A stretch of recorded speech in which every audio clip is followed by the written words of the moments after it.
मानव जीवन की सबसे बड़ी भूल ये है कि हम स्वयं को सामान्य बना लेते हैं। साधारणता केवल जीवन को रूढ़ और नीरस ही नहीं करती, बल्कि हमारी मौलिकता और सृजनशीलता को भी दबा देती है।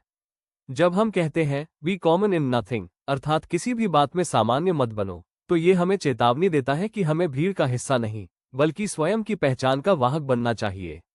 आज के समय में लोग मोबाइल फोन के चमत्कारों में खोकर उसे जीवन का केंद्र बना बैठे हैं। हर नई तकनीक, हर नया मॉडल, हर क्षणिक आकर्षण हमें विस्मित करता है और हम उसी में आनंद खोजने लगते हैं। लेकिन take no pleasure in the wonder of the mobile का संदेश यही है कि तकनीक केवल साधन है, साध्य नहीं। हमें साधनों के चमत्कार में नहीं, बल्कि जीवन की गहराइयों और उसके सौंदर्य में रस लेना चाहिए। इसी प्रकार बुद्धिमत्ता भी यदि केवल सामान्य ज्ञान तक सीमित रह जाए तो उसमें कोई विशिष्टता नहीं बचती।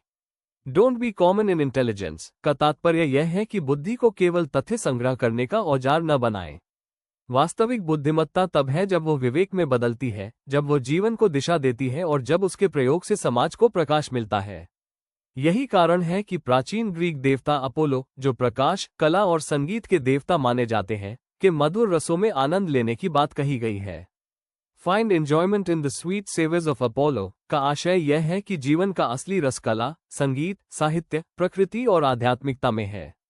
यही तत्व हमें साधारणता से ऊपर उठाते हैं और हमारी आत्मा को पवित्र आनंद से भरते हैं। इस प्रकार साधारणता से ऊपर उठना जीवन का मूल मंत्र है। न तकनीक का चमत्कार ही हमें स्थायी आनंद दे सकता है, न सामान्य बुद्धिमत्ता का संग्रह।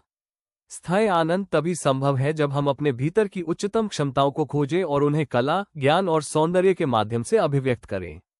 यही वह मार्ग है जो हमें साधारण से असाधारण की ओर ले जाता है।